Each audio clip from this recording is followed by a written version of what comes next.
Nagaland Legislative Assembly laga 5th session junto ajiloi she tati Pradesh laga ceasefire aro law and order situation upar kota kurishe. Calling attention to matters of urgent public importance under Rule 54 laga conversation joint Krigna, Deputy Chief Minister in charge for Home and Border Affairs Y Pattern Rajnai Shige NSA and K Kango Krupra, local contractor ge death threat issue kura aro civil society laga actions kan increase wala instances kan tagilebi Pradesh law and order machinery to active ase aro hotai kirafta kurise. Pattern Rajnai Shige Sargar ceasefire monitoring group ceasefire supervisory board chairman ge likigna ceasefire violate kura upar jnaishe aro mamla upar khatam otabali mang kurise. Pattern claim Krishagi police kan kanun laga alag sections bitor cases kan tarch krigna se aro Pradesh de crime situation do under control de se. Police are security forces for alag factions laga catchers kan kidnapping aro arms kan violate kra kharne kirafta kra upar bichnai aro factions kan tej struggle logot ceasefire extend krigna takabi mention krishe. MLA aro leader of NPF legislature party Kuzolu Zonyu Nobra ceasefire upper argue Krishigi ceasefire do threat kidnapping extortion aro multiple taxation karne ekta license huijashe. Ceasefire aro law and order situation upper house pra kota kura details saisabo. First of all, I want to congratulate you for your maiden first sitting as the Deputy Speaker. I want to also thank the Speaker for admitting my notice calling the attention to matters of urgent public importance on matters pertaining to ceasefire and law and order situation. While thanking you also, Mr. Deputy Speaker sir, I want to also express my displeasure on the time allotted for the questioning hour. We have no other business. At least question hour time should be extended so that we relieve our sorrows, our pains, and we will be relieved with the answers. Because we're not doing this in our own, in our own interest. We're putting every question in the interest of the general publics. If we continue this, there will be a total uprising among the public as well. So in future, I want to request you to be more generous in the time allotment. Because today you see, star questions, we have only 19 questions so far. Out of 19, only 7 were entertained. The rest 12 had gone lapsed. Yes, if it's lapsed also, we can take it up in the next because the provision allows, the new amendment 2023 rules and procedure of business, it allows. But still then, every question has its own time. Therefore, it will be good in future if we give such time. And one more thing, I want to apprise the leader of the House and the Speaker is, during assemblies, it will be very good if you give notice to all those ministers to be in station so that they answer the questions given to them. I agree with our Forest Minister. We feel sorry for him. We wish him the fastest recovery. But due to his non-availability, being sick, taking treatment, I had to withdraw my one very important question that is based on areca nuts and timber and along with the dermatics. This is one very important question. I had to keep it as temporarily withdrawn. Therefore, I want the Speaker to give strict instruction to all those ministers who are not sick to attend assemblies and entertain the questions. I asked for time because yesterday my start question number 8 pertaining to Home Department was lapsed. And while taking these chances, I wanted to give a brief statement on ceasefire. Now, why did I ask this question, Mr. Deputy Speaker? Is in the backdrop of what has happened in Manipur. This should be a wake-up call to us. Looking at this incident, if we don't take corrective measures and start acting upon, then we'll be in a big problem. If we don't start preparing now, it will have far-reaching consequences. The ethnic clashes that happened in Manipur, it's been 1 year, 4 months already. Till now, there is never ending. How did it happen? Why did it happen? Are very important things to study. Ethnic clashes between the Kuki and Zo and Meitei happened. It is out of control and it has been happening for more than 1 year, 4 months now. It continues. It has taken nearly 300 lives and maybe in a few days from now, may even cross.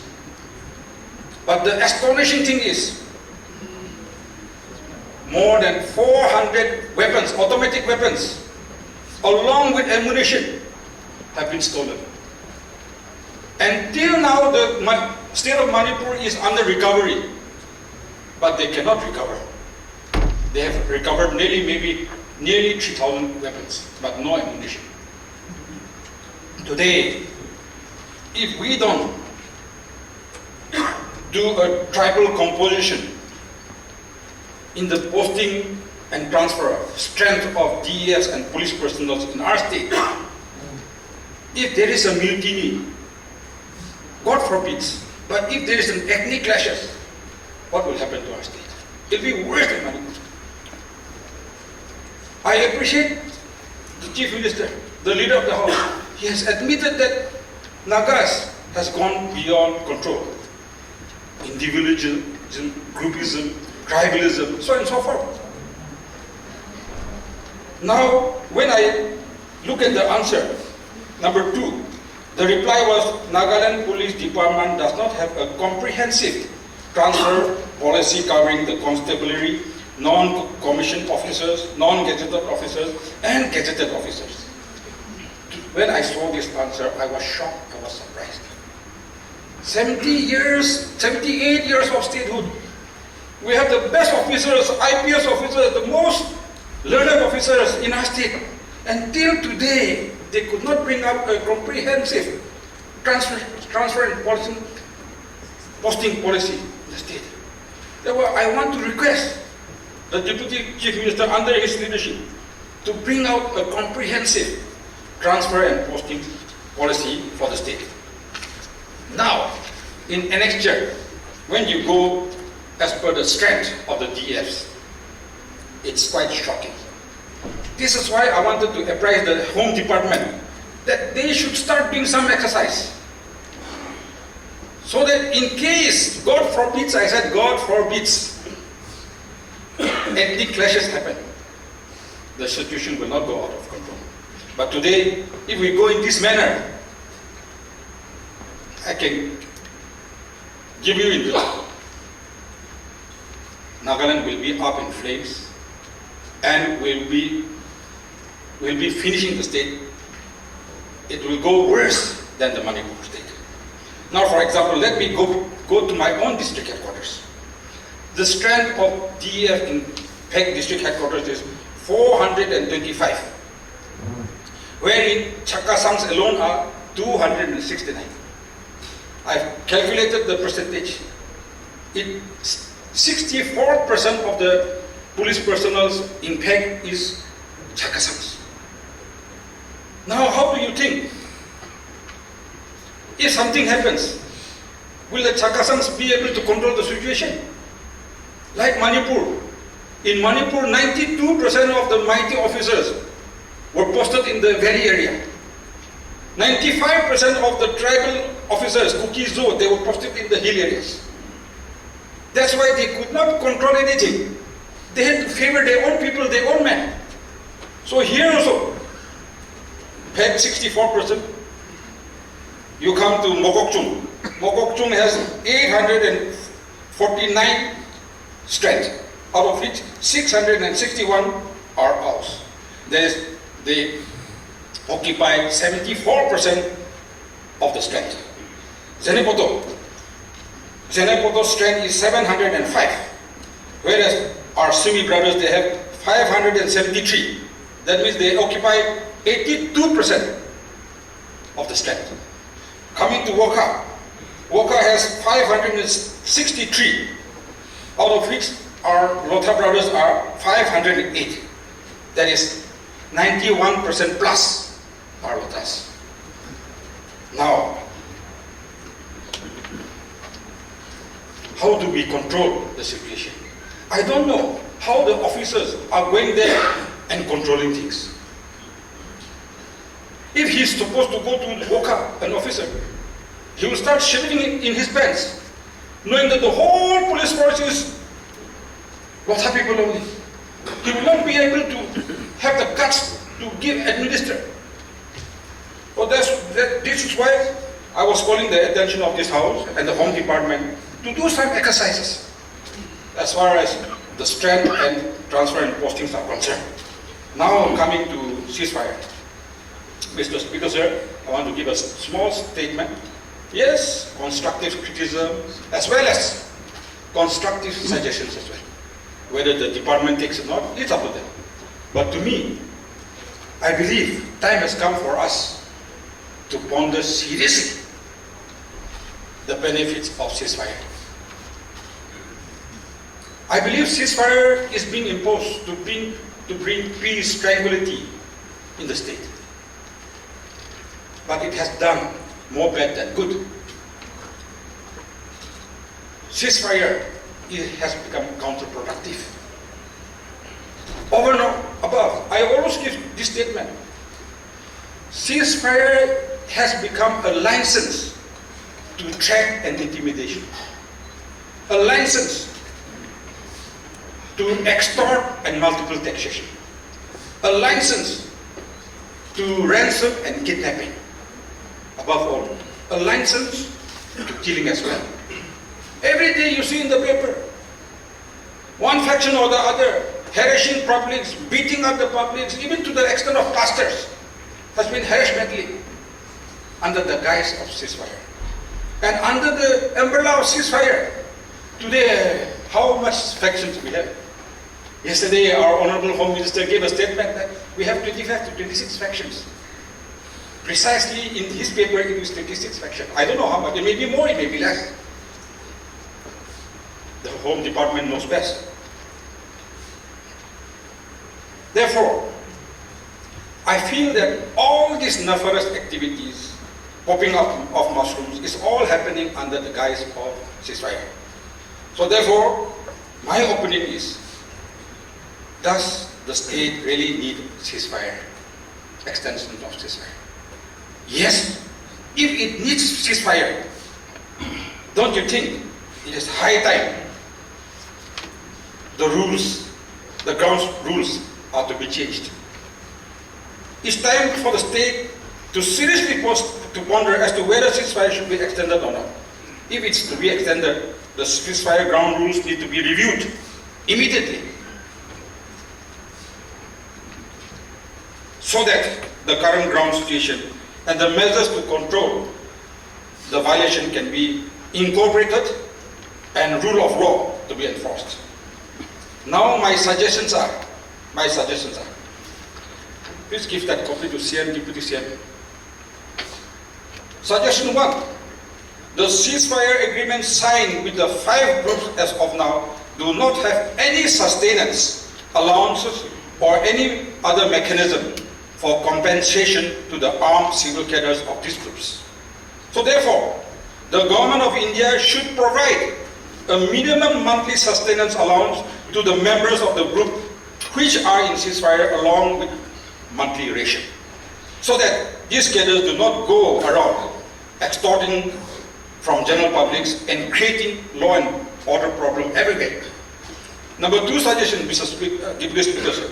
Instead of having just one person as the chairman of the ceasefire monitoring group or board, it should be comprised of 3 regular committee members, commissions comprising of army, police, and a civilian person. And Mr. Deputy Speaker said, for the benefit of the House and the audience here, we don't need retired army officers. We don't need retired police officers. We have present smart army and police officers. Those retired are redundant. They have no power. They cannot do anything. The other day I went through the statement of the ceasefire monitoring group. He was confused. He was beating around the bush. He did not know exactly what his powers were. Trying to shift blame to the ground rules only. Ceasefire monitoring cell should also be within the control of the state government. Since it is above the state government, government has no control over them. That's what I see. If I'm subjected to correction, of course. Number 3 suggestion is to immediately remove all individual ceasefire officers from Dimapur and instead have a single building structure, ideally based at Kohima, should be created for proper and smooth functioning, wherein the ceasefire chairman, committee, and all its staff all can be grouped or housed in one area. This would also help in better coordination and quick disposal of ceasefire violations. The security to this building structure can be provided by Nagaland Police, Assam Rifles, and logistical expenditure can be borne by the Government of India under security-related expenditure, a scheme under MHA. All such groups which are not in ceasefire agreement with Government of India needs to be dealt strictly. I repeat this very important point, Mr. Deputy Speaker. All such groups which are not in any ceasefire agreement with Government of India needs to be dealt strictly as per the law of the land. Such outfits needs to be banned also. Number 5, members of all such groups which are not in any ceasefire agreement should not be a part of NNPG groups or any other groups.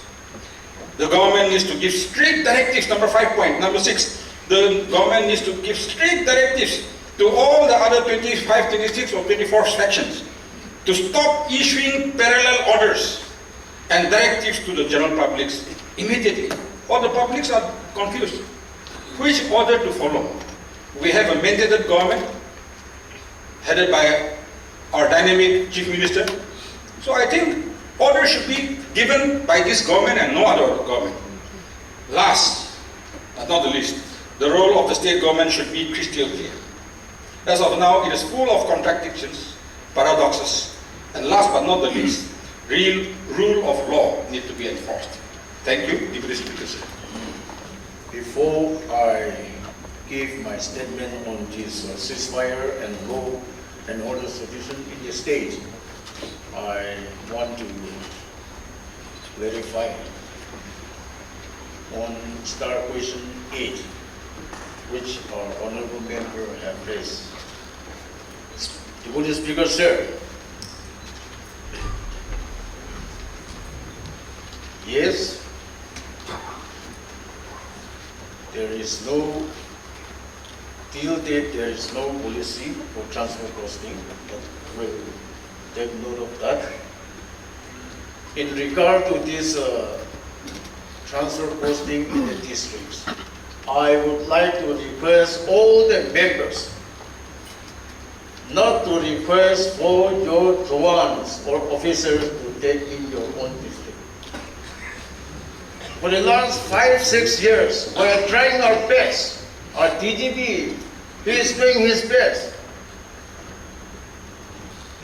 We did not implement this.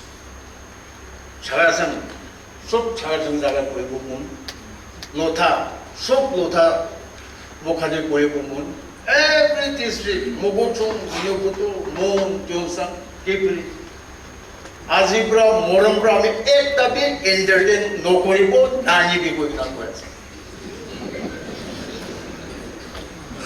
아메리칸이 그래 하시더라도 it is our own pressure. ROC, we have also tried our best that those officers or Jawans, those who have stayed more than 3 years in their one posting place. I mean, it to be Kuri or Kurgana Kuri, one night. It is good that our honorable member have raised this issue. So from today, I will not entertain. Please don't mind. And whatever you have given suggestion, department, we have taken note of that. Mr. Deputy Speaker, sir, I rise to give statement on the calling attention to matter of urgent public importance under Rules 54 pertaining to ceasefire and law and order solution in the state. Mr. Deputy Speaker, sir, I would like to inform the House that despite the increase in the instances of civil society's action, such as the shutdown in Dimapur in April 2024, the threat issued by the NSNK Kangu Group to a local contractor, our law and order missionaries have been active, making regular arrests and ensuring law enforcement. I would like to inform this August House that government has written to the chairman, ceasefire monitoring groups and ceasefire supervisory board this month, highlighting the instances of ceasefire violation and seeking action on the same. Mr. Deputy Speaker, sir, I would like to report that our police force has been making regular arrests in respect of extortion cases by the factions between January and June 24. 32 extortion cases have been registered and 35 persons have been arrested. 21 persons have been arrested in Dimapur, 5 in Chimigidima, and 3 in Yunsan. Of the 35 arrested for extortion, figures are shown below. The rest belongs to the other factions. 8 belongs to NNC FGN, 7 belongs to NSN IN, 6 belongs to NSN K Kango, 4 from NSN K Niki. Mr. Deputy Speaker, sir, I would like to report that the number of persons belonging to the different factions arrested by the police and security forces combined stood at 106 as on 28 August 2024 from January 2024. Till date, 25 persons belonging to the different factions were arrested under 11 cases of abduction, kidnapping. Till date, 26 persons belonging to the different factions were arrested in relation to cases for violation of Arms Act.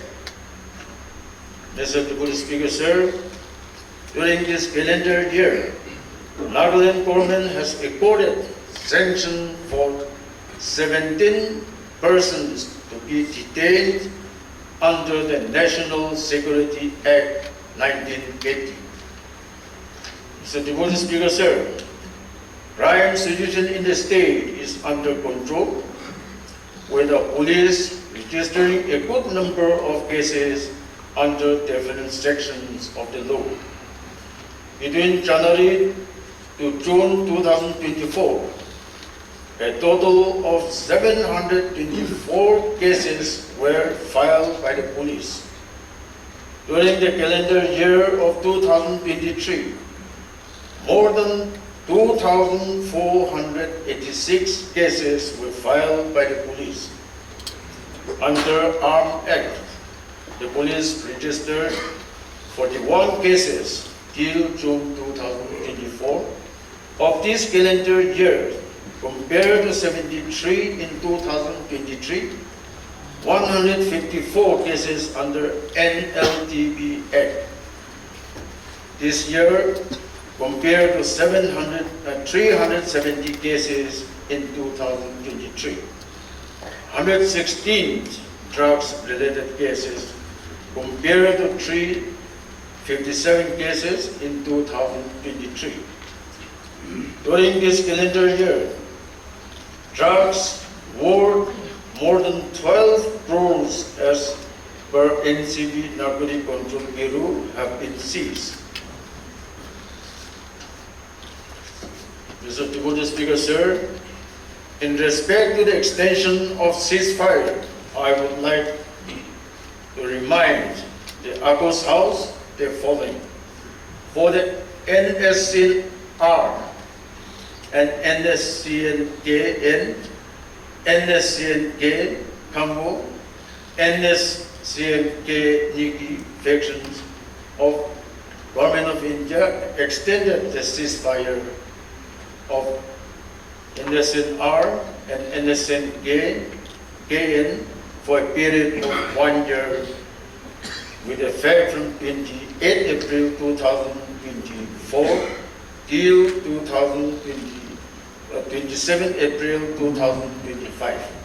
Out of these 26 factions in Nagaland, we have 5 groups have ceasefire agreement with Government of India.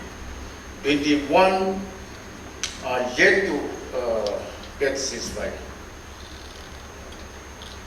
Ceasefire review meetings are held periodically in the state, the last one being the CFMG and CFSP meeting dated 27 March 2024 to highlight and keep in check any violation to the agreed ceasefire ground rules.